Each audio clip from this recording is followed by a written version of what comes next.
All right. Well, welcome back to Mr. America Heart.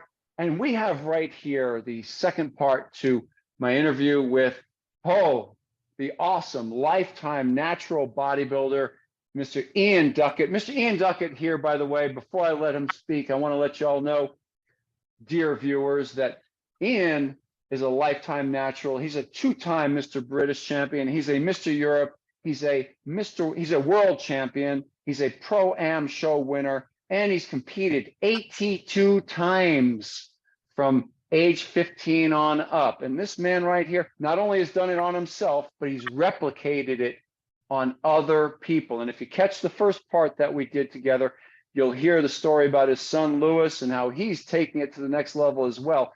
But in the meanwhile, Ian, welcome back to Mr. America Heart. Thank you, John. Thank you for having me on. It's been awesome. Loving chatting to you, sir. Loving chatting to you. That's great. And I'm really happy to have you back, Ian. You're a dream guest. I know that I've tossed out these wide open questions to you and you've run with them. And I know that the listeners, the viewers love it because you're giving so many details and we really do appreciate it. So I'm going to continue on from where we left off the last, if you don't mind. Is that okay? Yeah, absolutely. Okay. So when we last left off, we were around the years 2007 or so. You were coming into your own at around your early 40s, mid 40s at that point, 42, 43-ish, and looking really good, hitting a peak, as a matter of fact. Did you compete after 2007? Yes, I did. I think I did a guest pose in 2009, getting back in shape again after 2007. Now, I did a guest pose actually with Robby Robinson at the time, believe it or not. He came over to England. I'd spent actually a little bit of time with him in America, and then we struck it off that well that we became friends. He came over to England, did a guest pose along with myself for one of the natural organisations out here, which was the AMB at the time. And then I decided I would go back to the Worlds again, but it was a different Worlds this time. I'd won Worlds with one organisation, but then I went for the how can I put it? It was the American one. I forget the name of it now. It's UKDBF here is typing with that, and it was in New York. You might have been in that same competition. Yeah, that was the WNBF, the World Natural Bodybuilding Federation. Yeah, WNBF. It just went then. So I went to the WNBF and I came second in the bantamweight class, which is the same weight as I won the previous, the couple of years prior to that. So I came second. Then I went back the following year and came third. I thought I won't go back now because I'll come fourth. So I'll leave it at that. So tell me this. So at that point, you're married to Louise. You had two young children. Yes. Yes. Okay, and things kind of took a little bit of a turn in y'all's life at that point? Yeah, Louise and I had been together many years. We met, in our sort of very early 20s, and she went along with all the girls we had together, opening the gym and everything else. She was a competitive athlete as well, competing in figure competitions, and being 6 foot tall, she did very well, winning the NABA Britain Natural, which is a not natural organisation, let me put it that way, but she managed to win what would call the secondary Britain. So she won the figure class in that, which was very, very good to win back in those days. And, a lot of potential. She was an absolutely amazing lady, got on really well. We never had a crossword. I've been really lucky in my life to have two wonderful women. Louise for all those years, and then Louise passed away. 6 or 7 years later, I met Joanne. We'd been friends for many, many years. And So tell me this. So if you don't mind sharing, what was the condition that Louise what happened? And then also I want you to get into the nonprofit that you're a part of, that you help out, please. Right. Basically, I think it was 2013, Louise was diagnosed with cancer. Ovarian cancer, and she passed away in 2015. She was a very, very strong woman and fought bravely to the end. When she was diagnosed, being being ill and with cancer, what we did was we decided to sell everything and downsize as much as possible. We'd started a little bit of the minimalist approach to life at that point before she was diagnosed being ill, i.e. selling off the gyms. And we had a large gym. We came out of that, personal training gyms, 2 or 3, and then we sold all those and we built what we're in now, which is the gym at home. Because when we found out that Louise was ill, I needed to be home for the kids and still do a little bit of work. I work part-time these days, very minimalist work. We reduced our overheads, paid off our mortgage, and got our lives in a place where I could keep the ship going, basically, without Louise. So I became mum and dad for a number of years till I met another wonderful lady, which is Joanne, who is, in a lot of ways, like Louise. Not that I went for that, but when you're the wife of a bodybuilder, as a woman, you have to have a lot of tolerance, because bodybuilders have to be very selfish when they're competing. And I hate saying that, and I try not to be, and I try to be still as much as a family man as I can, but they do put up with a lot. And, it can get, when she finished competing, it can get a bit boring for them. Right. No, you're 100% correct. My wife would also testify to that being the truth. So tell me this, you've done a lot of charity work since that time annually, right? Since Louise was diagnosed, well, even before that, I was aware of cancer, because a lot of my family have passed away with it over the years, and I understood that. I thought to myself, look, I'm doing all this training, I've got all this strength, I've got all this agility. Why am I just using it just for a competition? I need to be doing something with it. So what I did was I started doing things like, events at the gym. So for kids' cancer research or something like that, I would do chins, see how many I could do. I did 975, just outside of being in the Guinness Book of Records. And I think that took me about just over an hour to do. That was in my youth. Later on, I did chins again, because I'm very good at chins. I've been doing them since day dot. I did 500 in an hour. And then lately, I've just done 400 in 30 minutes, which is even better to do. I've done a number of charity hikes as well. I tried to do the South Coast West Path and tried to do 1,000 miles on that. Only got 600 miles. That's when I came back, and because my feet were ruined, I came back and thought, look, I've got to finish this off somewhere. I can't walk anymore, but I can do pull-ups. So what I did was I finished off the 400 miles I needed to do in chins. So I did 400 chins, and I did it in 30 minutes. Documented it as well with a video. Wow. So tell me this. So is there a particular charity, you have tens of thousands of people seeing this right now, man. So, and soon to be hundreds of thousands, soon to be millions. So why don't you go ahead and just let us all know, how can we help you out? How can we help the charity out? What is the exact name of it? And I will put the link down below. Please tell me. Now, this has been lots of different charities. Been cancer research. I've done that mostly. Then I went to the hospice, which Louise was in, which was the Wakefield Hospice, which is not very far from here. Now, when Louise was very ill, she was in there for something like 6 weeks. Now, I stayed by her side for 6 weeks in that place. I only came out to do some training, went back. And that's all I did. And I needed to train. I didn't sleep unless I was by her side. I never left her in all that time. Eventually, it got to the last few weeks, and I never left her at all. And so I realised how amazing the people are who work in hospices, how unbelievable they are, and how selfless they are, and that they need help. I mean, the hospice not far from here, Wakefield Hospice, needs £1 million a year to keep open. So let's go with them, okay? Why don't you go ahead and just name it, and then I'll put the link down below for all of the listeners and watchers. What's their name? Say clearly. Wakefield Hospice, which is in England, UK. It's a brilliant hospice. It's state of the art, and it needs, it always needs money to help raise funds for it. And I've done, I think, probably for the most for that, really.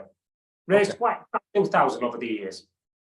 Okay, so we will definitely refer people to that who want to help out. And guys, girls that are watching this right now, this is my brother Ian. So anybody who's watching Mr. America Heart, this is not just, you can hear it in his voice, okay? He's not just a man who I admire. He's a man's man. And what I mean by that is not some tough guy who would go and hurt people down the street. He's a man's man. From what you just heard right there, this man stood by his wife's side to the very end. He didn't just stand by her side. He was a mom, a dad. He was doing the business like he should with 100% responsibility. This is the kind of man that I want to support. This is the kind of charity that we want to support. Just show some Mr. America Heart love throughout the upcoming years.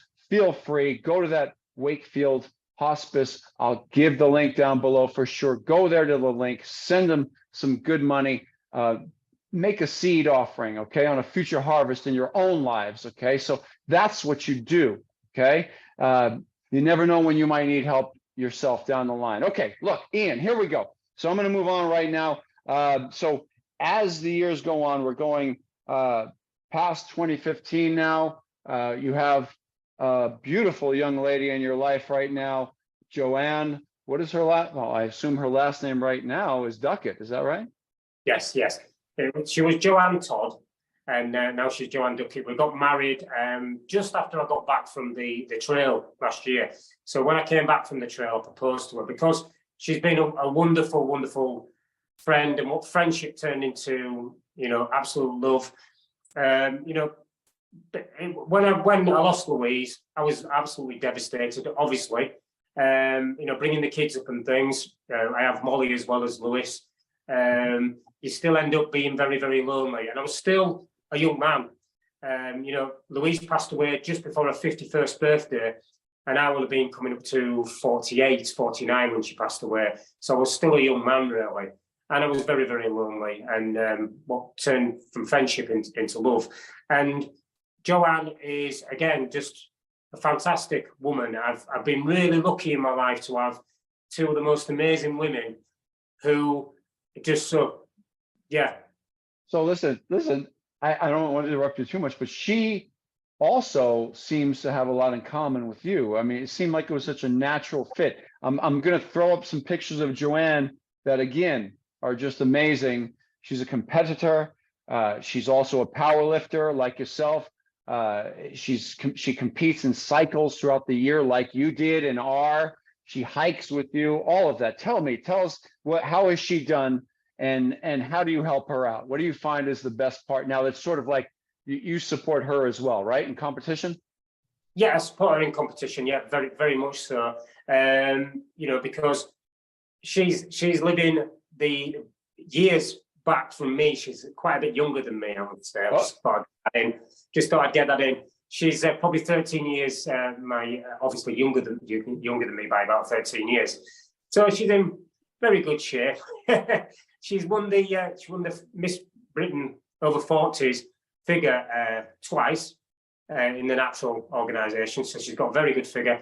And of all the women I know, she's probably one of the strongest women I've known as a natural woman, because she's about 5'2", probably weighs about 9 stone, which is probably about 126 to 130 pounds, somewhere around there, 120 something pounds. And she can deadlift probably about 140-ish, squat 110-ish, bench press maybe 70k-ish. I'm talking kilos here. Right. You know, so very strong. You know, so she's very strong and all round strong. She got to the point where she was getting really strong that I stopped training with her. Oh. Training with her, but she was like showing me up.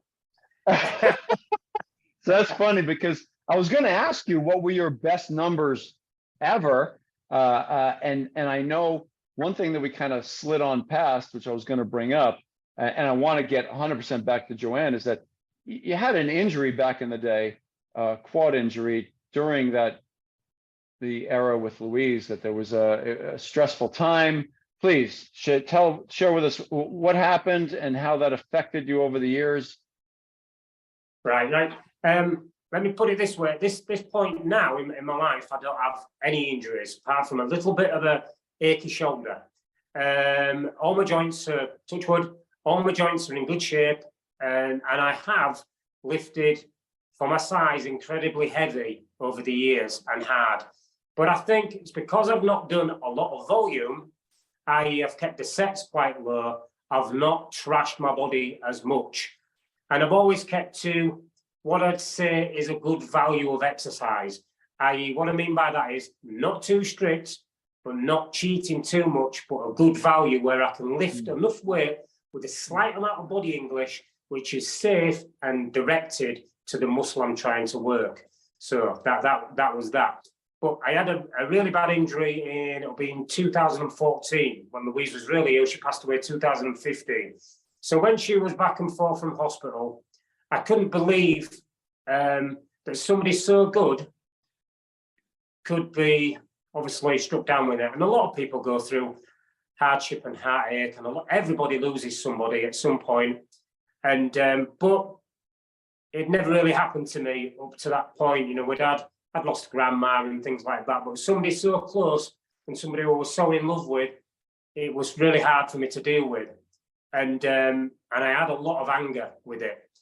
You know, before she even passed, I was fuming with everything and everybody, and I took my anger out in the weights. So what I would just mention there, saying a correct value went out the window. I was basically with very little sleep. I was not sleeping, and very little food, and being very underweight and very highly stressed and highly strung. I was squatting probably about 160, 165 kilos. I was just coming up to probably 48, 49 at the time, and I fell forward with it. I was asking Joanne, I was training with Jo at the time then. It wasn't a thing at that time. She used to train with one of the girls who worked for me at the time. So, but I was training with another friend I still train with to this day. And I asked Joanne to check my depth because I thought, look, I'm going to do a powerlifting competition. I have to do something. And I was fairly strong, even though I was very light and very strung out. So she went off to the side, leaving Vince behind me, and he didn't catch me quick enough. It's my fault. It wasn't Vince's. It wasn't anybody's fault. I did have the pin set in the rack, so it caught me in time, but I folded under the way I went. My right knee went in on myself, tearing a lot of muscle fibers off my right thigh. I could hardly walk, but still in an anger and still in this sort of like, I've got to do something. I went over to the bench press and couldn't hold myself on the bench press, put a decent weight on that, just being stupid. And then pulled my rotor cuff same day. So I had a left rotor cuff pull, the bar just went, and my arm just went, and I had an injury to my right thigh, all in the space of like 10 minutes. Now, my leg swelled up, it went black and blue, I limped for nearly 2 years, I couldn't drive for more than 20 minutes at a time because it would just give me loads of pain. I'm completely natural, I don't do any drugs, so I wasn't doing anything as far as painkilling or anything like that. I just put up with it. I saw a chiropractor to help me sort of rejig it a little bit. And it took probably 6 or 7 years before I could actually train my legs hard again. I tried to work around it, but my left leg was taking it all the time. Every time I was doing something like light squats or leg press or anything, leg extensions, I tried to work unilateral, but it wasn't working. But as time went on, I managed to see my chiropractor friend again, Martin, and he managed to level me out so I could hike lots of miles and I could actually train again with balance and feeling. And now I can actually train my legs. And it's come up a lot as my right leg, but it's still not quite as good after having nearly 6 years not being able to train it correctly. It's still lacking a little bit in size. So that's why I don't compete to this day, because I have to be as good as I can be. And if I had to hide that on stage, I wouldn't be able to handle it mentally. Do you get what I'm saying? So that's why I don't compete anymore. But I do keep in shape all the time. Absolutely. I get everything that you just said. And, for various reasons, I think everybody's a little bit different. But, when all of a sudden it's no longer time to show it publicly, that's an individual's choice. And for whatever reasons, in your case, like you say, you have a standard set for yourself. And you want to keep that standard, and you're more comfortable not going into competition. I totally understand that. And so my question now is so you're moving on from that, Louise, your friends, Joanne, you're friends with Joanne, you guys fall in love, you all decide to get married, spend a life together. Now, I still see you guys cyclically now throughout the year doing things, like you have goals still now. It has not stopped for you. Is it going to stop, Ian? No, I don't think it'll ever stop. After, like I mentioned, 82 competitions. Now, I know I did 82 because you may be able to see at the back there, I've got some plaques up on the wall. What I did was I took all the plaques off, all the trophies, and I put some on boards, which, had them mounted onto like wooden frames, so I could put them up in the gym, and they're my best ones over all the years. And then I found the rest and counted them all out, and it came to 82. So I know I've done 82 competitions, and there might be a trophy or two there missing. So I've kept all the best trophies, i.e. the Worlds, the Pro-Am, the other 2 Worlds I did, and so on. And I've also done probably 20 powerlifting competitions as well. So I know that because I've got the certificates for those as well, because they tell you what you're doing. But I tried to do, if I could do a bodybuilding competition, I was doing powerlifting, because I've always tried to train to strength. I've not trained like many bodybuilders do today. I've always done abbreviated type training, the hard gainer type stuff, the HIIT type things, the Brooks cubic type work. I've always trained like that, because that, for my body being, if I didn't train, I'd be like probably 120 pounds wet through, if that, very, very, very thin. My body, I have to train hard and heavy and eat a lot to keep muscle on the frame, because it would go like that. And when I went on that long hike, it disappeared. It's like I never trained. So let me ask you this. So I have to ask now, because it's just, everybody here, they know where I come from. They know my background. They know that I've been a Mike Mentzer guy. They know that I was trained by him and taught his system and all of that. And in general, high intensity training. And so you've mentioned various modalities and various forms of training throughout a year that you've used, throughout a career that you've used consistently in and out. And so out of all of those, so let's just talk for a moment, and this is for sure going to be a short on YouTube, but let's talk for a minute about hypertrophy. Ian, talk to me about hypertrophy. Let's say you have a young bodybuilder, let's say, I'm going to give him a name, Lewis, and you want to teach Lewis how to grow some muscle at this point, and he's about 21 or so. And let's say 21, 31, or 41, prime growing years, and you want them to grow. How do you instruct them to grow the most muscle as a trainer now with your experience? How do you instruct them? What is the best way to go about doing it? And I don't expect just a blanket one-word answer of just only train this way, but throughout a year, what would you like to see when it's time to grow the most versus, we have a good power phase? I'll let you handle it. Go. Right. I've been a personal trainer as well for many years before it was even in vogue.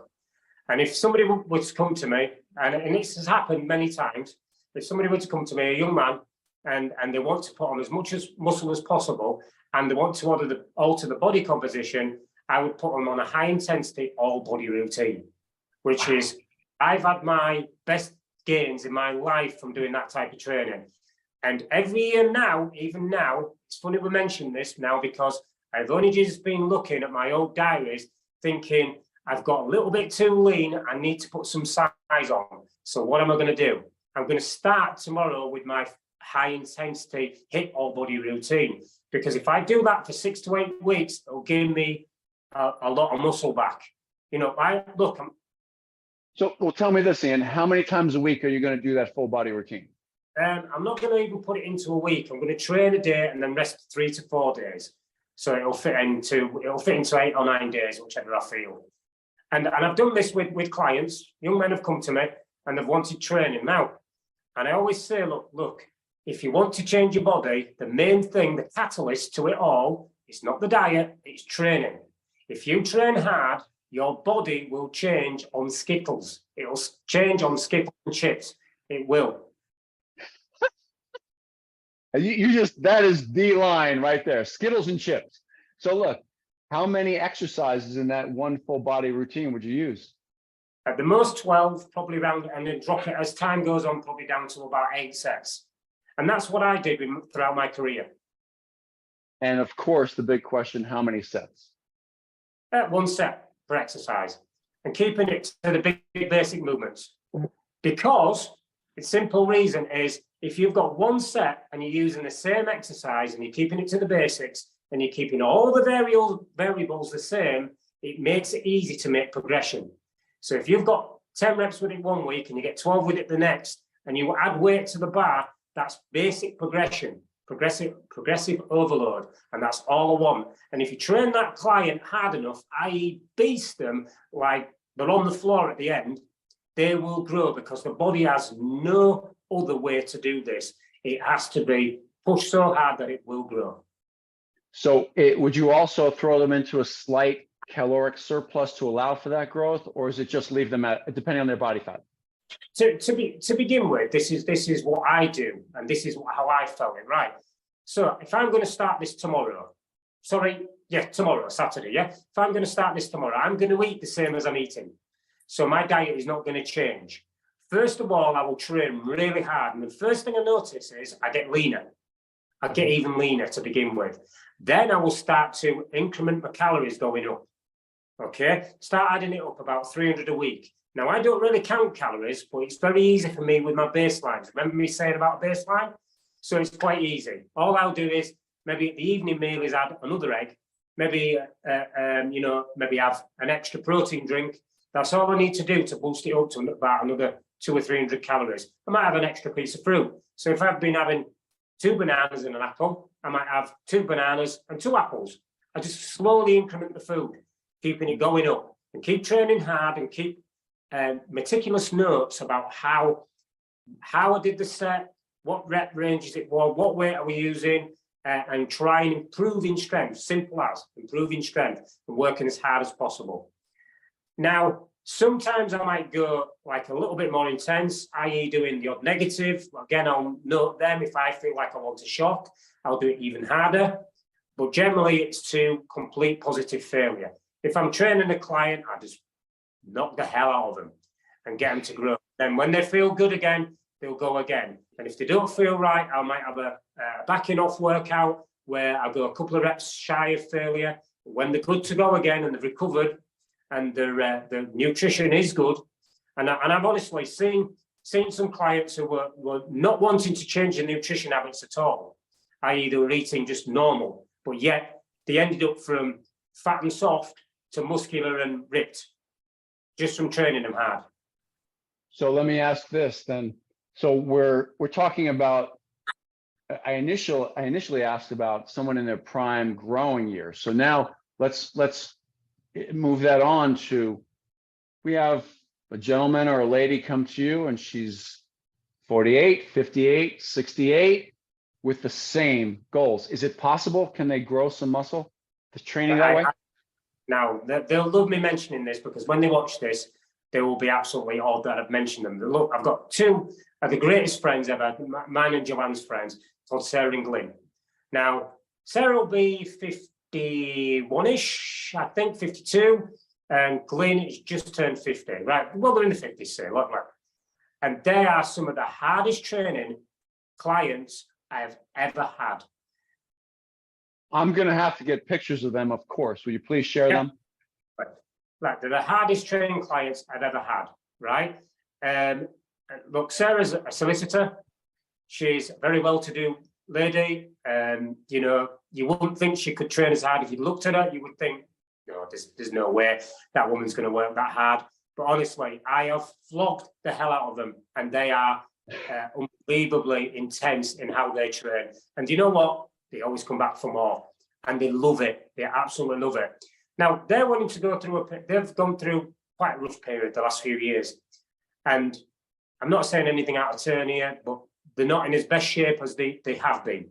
So they're wanting to get back in shape. So they've pulled up on the diet. They've started doing some walking to, increase body fat loss.